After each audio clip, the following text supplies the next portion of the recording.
భక్తుడు 24 గంటలు ఆలోచనే లేకుండట సాధ్యమా? ధ్యానం చేయకుండా ఉండాలా? మహర్షి: మళ్ళీ ఆ గంటల ప్రసక్తి ఏమి? కాలం అనేది కల్పనే. నీ ప్రతి ప్రశ్న ఒక ఆలోచన వలనే కలుగుతుంది. శాంతి, ఆనందం నీ స్వభావం. ఆత్మసిద్ధికి ఆలోచనలు ఆటంకాలు.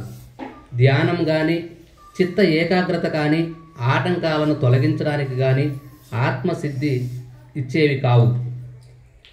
ఆత్మకు వేరుగా ఉన్నదెవరు? ఎవ్వరూ ఉండరు. ఆత్మ స్వభావం శాంతి.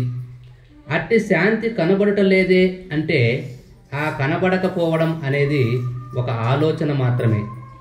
అది ఆత్మకు భిన్నమైంది. ధ్యానాభ్యాసము బట్టి విరుద్ధ భ్రాంతులను నివారించుటకే. ఆలోచన వచ్చి రాక మునిపే దాన్ని తుంచివేయాలి. ఆలోచనలతో కొట్టుకొని పోకూడదు. ఆత్మను మరిచినప్పుడే నీకు దేహబుద్ధి కలిగేది. కానీ ఆత్మను మరవటం సాధ్యమవునా? నీవే ఆత్మవే. దాన్ని మరచేదెలాగా? ఒక ఆత్మ మరొక ఆత్మను మరవడం అంటే ఆత్మలు రెండు ఉండాలి. అది అర్థం లేనిది. ఆత్మకు డిప్రెషన్ లేదు. అది అపూర్ణం కాదు. అది నిత్యానందం. తద్విరుద్ధమైన భావన నిస్సారం, నిలకడ లేనిది. ఆలోచనలను త్రోసిపుచ్చు. ధ్యానం మాత్రం దేనికని? తానే ఆత్మ. ఆత్మస్థితిలో ఉంటే సరి. చేయవలసింది ఆలోచనల నుండి విముక్తుడు కావటమే. ఇది ఒక భయంకరమైన విప్లవాత్మకంగా మాట్లాడుతున్నాడు ఆయన. ధ్యానం అనేది కూడా లేదన్నాడు. ధ్యానం అనేది కాలం అనేది కల్పనే. చక్కగా చెప్తున్నాడు మహర్షి. స్వామి, భక్తుడు అడుగుతున్న ప్రశ్న చూడు.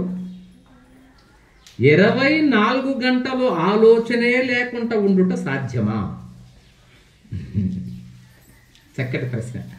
24 అవర్స్ మనకు ఆలోచనే లేకుండా ఉండటం సాధ్యమా? Is it possible? No, never. ఎప్పటికీ సాధ్యం. అయితే ధ్యానం చేయకుండా ఉండాలా అంటే అది కాదన్నారు. మరి ధ్యానం చేయకుండా ఉంటే సరిపోతుందా? ఏంటి భగవాన్ చెప్పండి. మళ్ళీ గంటల ప్రసక్తే. భగవాన్ చెప్పేది బాగా అర్థం అవ్వాలమ్మా. కాలం మనం కల్పించుకునిందే గాని కాలం అనేది ఒకటి లేదు. జాతకాలు, గ్రహాలు, రాసులు, నక్షత్రాలు మనం ఇవి ఏ నక్షత్రంలో పుట్టింది? ఇవి మన కల్పితాలు. నీకు రాసులకి సంబంధమే లేదు. ఇది ఒక వ్యాపారం. అమ్మా, నీవు ఆ రాశిలో పుట్టావు, ఈ రాశిలో పెరిగావు, ఇంకొక రాశి ఆయన్ని పెళ్లి చేసుకుంటావు, ఆ రాశికి ఈ రాశికి పడదు అంటారు. కానీ వీటిలో నుంచి బయటపడటం అంత సాధ్యం కాదు. మీరు ఇంతమంది వింటారు కదా, రేపు మన బిడ్డలకు మీరు పెళ్లి చేసుకుంటున్నప్పుడు రాసి చూడకుండా చెప్పండి. ఒకవేళ కాగితం ఉంటే కూడా దాచిపెట్టేస్తాను నా దగ్గరకు. నాయన వస్తున్నాడు. నేను నమ్మను స్వామి, మీరు చెప్పేటవన్నీ నేను నమ్మతా. అయ్యేంది మరి గ్రహాలు, రాశులు ఏం నొట్టిదే ఆయన చెప్తా ఉంటాడు అని ఉంటారు. సాధ్యం చేస్తూ ఉంటారు. అది నాకు కూడా ఒకసారి నవ్వు వస్తుంటుంది. సరే, మంచిది, ఏదో ఉంటుంది దాన్ని ఏనైనా ఇట్లా వాటిని అధిగమించాలి. అవన్నీ మన కల్పితాలే. ఏనా, నీకు వాటికి సంబంధమే లేదు. అయితే ఈడు ఏ రాశిలో పుట్టాడు అనేది ఈడికి ఎడ తెలుసండి? ఏ రాశిలో పుట్టింది నీకు ఎడ తెలుసు? తెలియదు. అదంతా మనం కాల నిర్ణయం. అసలు ఈ రోజు ఏమి రోజు అనేదే తప్పు. ఈ రోజు ఏమి రోజు చెప్పండి? ఆదివారం. ఇక్కడ ఆదివారం. సో అమెరికాలో ఆదివారం, సండే ఒకటే రాంబాబు. అక్కడ శనివారం ఉంటుంది. మనం వాళ్ళకంటే ముందున్నాం కాబట్టి ఆదివారం. ఇప్పుడు అక్కడ శనివారం. ఇప్పుడు అమెరికాలో ఫోన్ చేసి ఈరోజు ఏమిటంటే సాటర్డే అంటాడు. వాడు మూతి తిప్పుతా సాటర్డే అంటే. మరి సాటర్డే అని వాడన్నాడు, ఈడన్నాడు. దీన్ని దాటి ఇంకో గ్రహం మీద పోతే అక్కడే వారం, అక్కడ వారాలే లేవు. నువ్వు వారాలను నువ్వు పెట్టుకున్నావు. ఇది ఆ వారం, ఇది ఈ వారం నువ్వు పెట్టేవే కానీ వారాలు ఎవరు కల్పించారు? అసలు లేవు. ఏమండి, అసలు రాత్రి అనేది లేదండి. రాత్రి అనేది ఒకటి లేదు. రాత్రి అనగా డెఫినేషన్ మనం చెప్పుకున్నాం చాలాసార్లు. ఏందండి? రైట్, గుర్తుపెట్టుకున్నాం బిడ్డ. సూర్యుడు కనబడకుండా పోవడమే రాత్రి. సూర్యుడు అక్కడే ఉన్నాడు. ఈ భూమి తిరుగుతా ఉంది. ఇలా భూమికి సూర్యుడు ఎదురుగా ఉంటే పగలని, అలా ఎదురుగా లేకుండా అటువైపు వెళ్తే రాత్రి అని మనం అనుకుంటున్నాం. అంతేకాని సూర్యుడు లేకుండా పోయేదే లేదు. సూర్యుడు ఎప్పుడూ ఉన్నాడు. అసలు ఎప్పుడు వెలుతురున్ననే ఉంది. అలా ఈ రాసులు, నక్షత్రాలు వీటిని మనకు మనమే సృష్టించుకొని ఈ వలలో పడి దానికి ఒక పెద్ద జ్యోతిష్ శాస్త్రజ్ఞుడు ఉంటాడు. ఆయన పర్వాలేదా, ఎందుకంటే ఆయన 4 పెళ్ళిళ్ళు ఉంటాయి. వీడికి ఒక లగ్నం, వాడికి ఒక లగ్నం, ఇంకొక లగ్నం ఉంటాడు. పర్వాలేదు, 10 నిమిషాల్లో ఆ గ్రహం తప్పు వస్తుంది, నీకు పెళ్ళి రెడీ చేసేస్తాను. స్వామి ఏదో ఒకటి చేయండి స్వామి, నేను ఉన్నాను కదా, నేను అటు చేస్తాను, ఏంది గ్రహాన్ని నెడతాడు ఈయన. ఇవన్నీ అభూత కల్పనలు మనం సృష్టించుకున్నామండి. మనం దానిలో పడిపోతాం. దానిలో నుంచి మనం గట్టెక్కలేవు. ఎంతో ధైర్యం కావాలి నీకు. నేను చెప్తున్న మాటలు సామాన్యమైన విషయాలు కాదు. నువ్వు దీన్ని దాటాలంటే చాలా అద్వైత భావన కరుడు కట్టాలి నేను. అప్పుడు కానీ దీన్ని దాటలేవు. పైకి చెప్పచ్చు మనం, దీన్ని దాటాలంటే ధైర్యం కావాలి, చాలా ధైర్యం కావాలండి. అదే భగవాన్ చెప్తున్నాడు, మళ్ళీ ఎందుకయ్యా కాలాన్ని గురించి?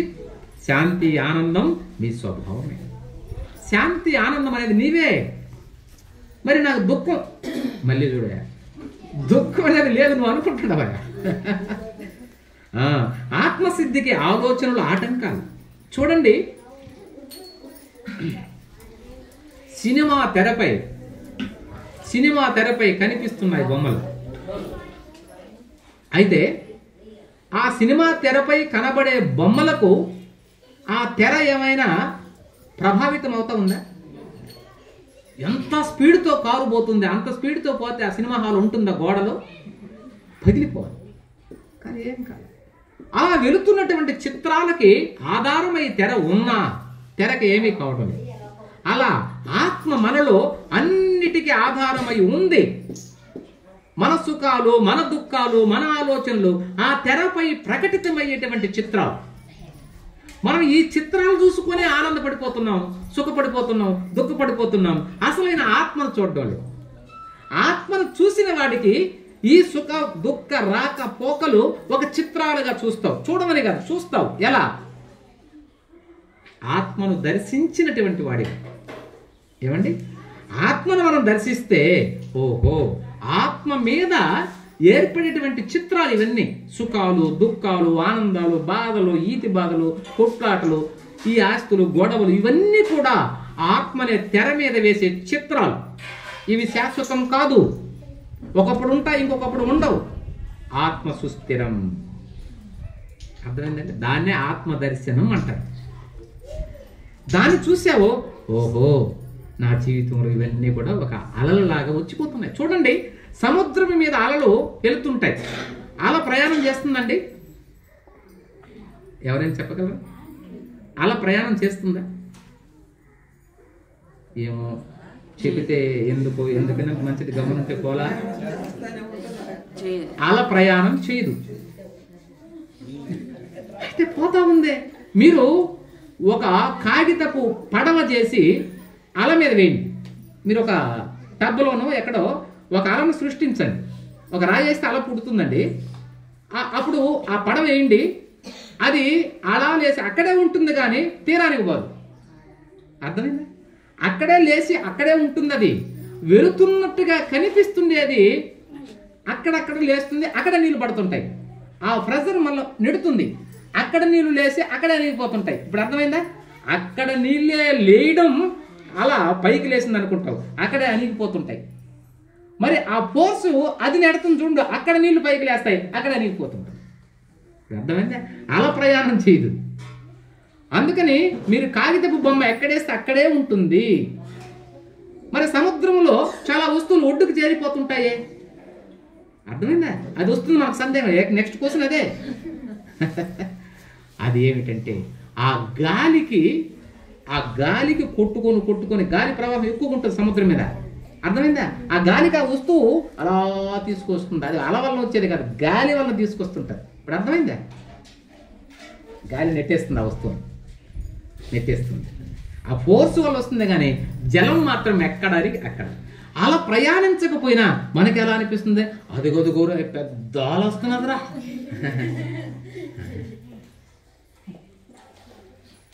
ఆశ్చర్యకరం. నేను మొన్న ఒక పెళ్ళికి వెళ్ళాను. ఆ పెళ్లి మండపానికి ఖర్చు 20 లక్షలు. దిగ్భ్రమ చెందని మా మిత్రుడే ఆశ్చర్యపోయారు. మీరు నమ్మతారో నమ్మరండి, 3 గంటల సినిమా ఒకటి వేశారండి ఆ పెళ్లి కూతురు పెళ్లి కొడుకు. ఆ పెళ్లికి ముందు వాళ్ళు పాటలు ఆశ్చర్యమైతే నేను మా హెడ్ మాస్టర్లు అందరం చూసి ఆశ్చర్యపోయింది. గోపి సార్ మీరేంది విచిత్రంగా చూస్తానంటే, నేను ఇదిగా చూస్తున్నా, మనం పెళ్ళైన తర్వాత కూడా మాట్లాడలేదే భార్యతో, చాలా ఏదో మాట్లాడితే ఏమో అని అనుకున్నాను. ఇదేంటంటే ఇప్పుడు ఫ్యాషన్ సార్ అది. పెళ్ళికి ముందే వాళ్ళు సినిమా బాగా సినిమా లాగానే ఉంది అది. నాకు తెలిసి నేను 3 గంటలు చూడలేదు, ఒక ½ అన్ అవర్ చూశాను. మరి ఎంత టైం తీస్తున్నారు? ఒక సినిమా లాగా ఉంది అది. ఎగురుకుంటూ వచ్చి పాట పెట్టేస్తున్నారు, ఎగురుకుని వచ్చి సినిమా హీరో. అది చూసి నేను అవురా ఎంత నాగరికత కలిగిన దేశం ఎలా అయిపోయింది. తప్పని నేను అన్నాను. పెద్దలు చూస్తారు, పెళ్లి చేసుకుంటారు, దానికి ఒక కాలం ఉంటుంది. ఏమండి, దానికి ఒక కాలం నిర్ణయించారు పెద్దలు. అలా చేసి అలా సంసారం చేయొద్దని కాదు, భార్యాభర్తలు ఒకటిగా ఉండాలి. ఎప్పుడు? పెళ్ళి అయిన తరువాత. పెళ్ళి కాకముందు అది ముచ్చట కాదు, మంచిది కాదు. అది మన భారత జీవన విధానంలో ఆ సిస్టమ్ లేదు. ఎందుకనగా అది ఇప్పుడు ఉంటుంది, నీకు బాగానే ఉంటుంది, తరువాత నీ బిడ్డలు పుట్టినప్పుడు వాళ్ళకి తెలుస్తుంది ఆ విషయం.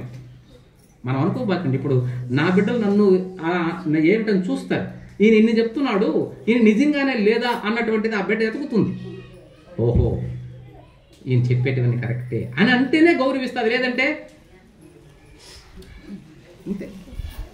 బిడ్డ అయినా సరే ఆ విషయంలో మనం కాంప్రమైజ్ కాకూడదు. సాధన విషయంలో ఎవరైనా సరే దాన్ని కరెక్ట్గానే ఉండాలి, ఏం కాంప్రమైజ్ లేదు. దానిలో కరెక్ట్గానే ఉంటే ఏమన్నా అర్థమైందని చెప్పేది. రేపు నీ బిడ్డ అడిగితే అప్పుడు మన దగ్గర సమాధానం ఉంది. కాబట్టి మనం చాలా జాగ్రత్తగా ఉండాలి ఈ విషయంలో. ఈ పెళ్ళిళ్ళు ఈ విషయంలో ఏమో వెర్రి ఎంతండి, ఎన్ని భోజనాలండి? ఒక 40 వంటకాలు అవసరం అండి. 40 ఎంత వేస్ట్ అండి. ఈ జానడు పొట్ట ఎంత తింటుందండి? ఒక సాంబారు, రసం, మజ్జిగ, ఒక తాలింపు, లేదా ఇంతేదో ఒక 2 చపాతీలు పారేస్తే తినేస్తాం. 40 వంటకాల పట్ట నిండా అదేనా? ఎన్ని తింటాం? మన హోదా కాకపోతే 70 పెట్టినామండి ప్లేట్లో. మేము ఏం పెట్టాలి? ఎలా ఉంటాయి? మన వైవాహికమైన వ్యవస్థలు దెబ్బతింటున్నాయి, భారత జీవనాడులు దెబ్బతింటున్నాయి, పాశ్చాత్య సంస్కృతిని అనుకరిస్తున్నాం. దయతలచి అలాంటివి కాకుండా మినిమైజ్ చేసుకున్నాం. అదేదో డబ్బులు మిగిలితే ఆ బిడ్డలకు పనికొస్తుంది కదండి. ఎంత డబ్బులండి ఖర్చు? తినేవాళ్ళు ఎంతమంది దానిలో? ఆరేసేవాళ్ళే. కాబట్టి ఎంత వేస్ట్ చేస్తున్నామంటే ఇలాంటి కార్యక్రమాలని మనం చేయడంలో ఆంధ్రప్రదేశ్ నంబర్ 1లో ఉంటామంట. మనం ఏ కొత్త సిస్టమ్ వచ్చినా అడాప్ట్ చేయడానికి నంబర్ 1 ప్లేస్ ఏదంటే ఆంధ్రప్రదేశ్. మిగతా రాష్ట్రాల్లో ఆచితూచి అడుగులు వేస్తున్నాయి. అవినీతిలో నంబర్ 1 మందే, జనాభాలో మనమే, ఇట్లా నంబర్ 1 అన్నిట్లో నంబర్ 1. చదువులో నంబర్ 10 అది వెనకబడిపోతాం. ఆదాయంలో నంబర్ 10. అర్థమైందండి? అలా ఉంటుంది. దయతలచి వేరుగా అనుకోకుండా ఆలోచించవలసిన అవసరం ఉంది. అందుకని భగవాన్ అమ్మా శాంతి కనబడటం లేదు అంటే ఆ కనబడకపోవడం అనేది ఒక ఆలోచనే కదా. నాకు కష్టాలే ఉన్నాయి, నాకు శాంతి లేదు అంటున్నావు అని అనుకుంటున్నది కూడా ఏందమ్మా? ఆలోచనే. ఎంత చక్కగా చెప్తున్నా చూడు.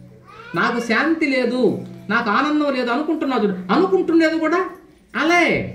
సముద్రం మీద ఏదొచ్చినా అల, బుడగ, నురుగు ఇవి రూపాలు మారాయి. రూపాలు మార్చుకున్నాయన. ఆ రూపాలుగా మారబడి కనబడుతున్న మూల పదార్థం ఏది? నీళ్ళే. నీళ్ళే అలగా మారింది, నీళ్ళే బుడగ్గా మారాయి, నీళ్ళే నురుగ్గా మారింది. వీటికన్నిటికి ఆధారమై ఉండేది జలం. అలా ఆత్మ పైన ఇవన్నీ అలా కనిపిస్తున్నాయి. వాస్తవానికి ఇవన్నీ లేవు, ఆలోచన ఎంత. నువ్వు ఆనంద స్వరూపుడివే. ఎంత చక్కటి బోధంటే ఇది కొంచెం ధైర్యం కలిగి స్వీకరించాలి. కాబట్టి అది ఆత్మకు భిన్నమైంది. ధ్యాన అభ్యాసమును బట్టి విరుద్ధ భ్రాంతులను నివారించుటకే. ధ్యానము, అభ్యాసం ఇవన్నీ కూడా భ్రాంతులను నివారించుటకే గానీ ఆత్మసిద్ధికి కాదు నాన్న. ఆలోచన వచ్చి రాక మునిపే దాన్ని త్రుంచివేయమన్నాడు రమణ మహర్షి. ఎంత మంచి సాధన! ఆలోచన సామాన్యమైనది కాదమ్మా. ఆలోచనకి గాను మనం ప్లేస్ ఇచ్చామో, అరబ్ అండ్ హిస్ క్యామిల్ అని ఒక పాట ఉండేది. అరబ్ అండ్ హిస్ క్యామిల్ అంటే ఒక ఎడారిలో ఒక అరేబియన్ వ్యాపారస్తుడు ఒక ఒంటిని తీసుకుని వెళ్తున్నాడట. అలా వెళ్తే నైట్ అయింది. ఆయన ఒక టెంట్లో వేసుకున్నాడు. ఆ టెంట్లో పడుకున్నాడు. ఒంటెను బయట కట్టేశాడు. ఆ ఒంటె, ఏమండి యజమాని గారు, మంచుగా ఉంది, తల మాత్రం అటు దూర్చుకుంటాను అని అన్నాడు. సరే, మన ఒంటే కదా, పోనీలే, సరే అన్నాడు. అలా పెట్టిన తర్వాత ఒంటె తల చూశారండి, చాలా సమ్ మీటర్స్ ఉంటుంది. ఆ తల దూర్చింది. మళ్ళీ, ఏమండి యజమాని గారు, చలిగానే ఉంది, కొంచెం నడుము ఒక్క నడుము పెట్టింది. సరేలే అనుకున్నాడు. చివరికి ఈ విధంగా 3-4 సార్లు అడిగి అది మొత్తం ఒంటే టెంట్లోకి వచ్చేసింది. ఈ వ్యాపారస్తుడు యజమాని మూతితో నెట్టేసింది, ఆయన బయటపడిపోయాడు. దాని పేరే అరబ్ అండ్ హిస్ క్యామిల్ కథ. అలా ఉంటుంది మనస్సు కూడా. మనం ఆలోచన ఒక ఆలోచన వస్తుంది, మనం ఇక్కడే ఉంటాం, రమణ భాషలు వింటుంటాం. అలా మన వ్యక్తి రాలేదే, తొంచకపోతే అదేమవుతుందంటే, ఎందుకు రాలేదా, వాళ్ళ ఇంట్లో ఏమైనా ఇబ్బంది ఏమా, లే మొన్న చెప్పింది వస్తామని రాలే, వస్తాం. ఈ విధంగా ఆలోచన పెనవేసుకుని వెళ్తూనే ఉంటుంది. ఎక్కడికి వెళ్తుంది? చాలా దూరం ప్రయాణం చేస్తుంది. అర్థమైందండి? నీ మనస్సు ఆలోచన పెనవేసుకుని వెళ్తూనే ఉంటుంది. ఎప్పుడు దాన్ని కట్ చేయకపోతే, ఆలోచన వచ్చింది, ఆమె ఎందుకు రాలేదు, గమనం నాయన చెప్పేది కట్ చేయి అని కట్ చేసి ఇక్కడ పెడితే మనస్సు నాశనం అయిపోతుంది. ఇక మనో కల్పనలు రావు. అలా కట్ చేసి వదిలేసామో అది వేసుకుని అల్లుకుని వెళ్తానే ఉంటుంది. అది మనసుకున్న లక్షణం. అందుకని ఆ మనసును ఆ విధంగా కట్ చేయమన్నాడు పెద్దలు. కాబట్టి ఆత్మను మరిచినప్పుడే దాన్ని త్రుంచివేది. ఆలోచనలతో కొట్టుకుని పోకూడదు. ఎంత మంచి మాట! అని ఆలోచనలతో మనం కొట్టుకుని వెళ్ళరాదు. కాబట్టి ఆత్మను మరచినప్పుడే నీకు దేహ బుద్ధి కలిగేది. కానీ ఆత్మను మరవడం సాధ్యమేనా?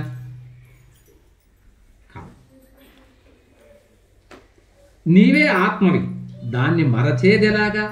ఒక ఆత్మ మరొక ఆత్మను మరస్తుందా? 2 ఆత్మలు ఉన్నాయా? ఏనా? లేవు. కాబట్టి ఆత్మ మరిచిపోవడం ఏమిటది? 2 ఆత్మలు లేవయా? ఉండేది ఒకే ఆత్మ. ఈ ఆత్మ అనే తెర మీద వచ్చేటువంటి ఆలోచనలు చిత్రాలు లాగా చూడు, వాటికి మమేకం కావద్దు. అది ఆత్మకు డిప్రెషన్ లేదు, అది అపూర్ణం కూడా కాదు. ఆత్మ అనేది పరిపూర్ణమైంది, దానికి కొరతే లేదయా, అది నిత్యానందం. కాబట్టి నీవు ఆలోచనలు తోసిపుచ్చు. ధ్యానం మాత్రం దేనికయా? నీ నిజ ఆలోచనలన్నీ కట్టిపెట్టేస్తే, నీవెవరో తెలుసుకుంటే, ఆత్మానందంలో నువ్వు ఉంటే ధ్యానం కూడా అవసరం లేదంటాడు భగవాన్. ఇంకేం ధ్యానం చేస్తావు? దేని గురించి ధ్యానం చేస్తావు? నువ్వు కళ్ళు తెరుచుకునే చూడొచ్చు. కళ్ళు తెరుచుకున్న నీ ఆలోచనలు లేకపోతే నువ్వు ఎక్కడుంటేమి? కళ్ళు తెరిస్తేమి, కళ్ళు మూస్తేమి? అందుకని కన్నులు తెరచిన నీవాయే అని అంటారు చూడండి, అదేదో పాటలో. అది మంచి సినిమా పాట, దేవుడి పాట గుర్తురాలి, సినిమా పాట. అటైతే సారీ, నేను ఏదో పాట పాడేసి, ఏదో కన్నులు తెరిచిన నీవాయి, కన్నులు మూసిన నీవాయి అంటే ఆమె ఏదో పాడినట్టుగా ఉంది. సరే, ఏదైతేనే దేవుడు అనుకుందాం. కన్నులు మూసినా దేవుడే, కన్నులు తెరిచినా దేవుడే. ఒకవేళ అది సినిమా పాట అయితే దేవుడి మాటకు మలుచుకున్నాం.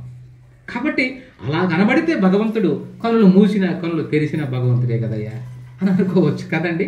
ఆమెకు ప్రియురాడు కనబడచ్చు, మనకు భగవంతుడు కనబడవచ్చు. ఓకే, అలా మనం చేయవలసినంత ఆలోచనలు విముక్తుడు కావడమే. ఆలోచనల నుండి నువ్వు విముక్తుడవైతే నువ్వు ముక్తుడవే. ఆలోచనలు కొట్టుపారేయండి. అది ఎట్లా స్వామి, అది సాధ్యమా? ఆలోచనలు వచ్చి పడిపోతున్నాయే. చేద్దాం, ప్రయత్నిద్దాం. భగవాన్ చెప్పినంత సులభం కాదది, అయితే ప్రయత్నిద్దాం. నేను ఆలోచనలకు లొంగను అనుకోండి. అందుకని వివేకానంద స్వామి సముద్రాన్ని గమనించు గాని అలలను గమనించవద్దు. నేను ఆత్మస్వరూపుడినే అని గమనించు, ఆత్మకు భిన్నంగా వచ్చే ఆలోచనలు గమనించవద్దంటాడు ఆయన. సముద్రాన్ని గమనించు, అలలను గమనించవద్దనంటే ఆ సముద్రాన్ని అలలుగా చెప్పింది. ఆత్మ అనే సముద్రాన్ని నువ్వు చూస్తూ ఆ సముద్రం మీద వచ్చే అలలు అనేటువంటి ఆలోచనలను చూడబావు.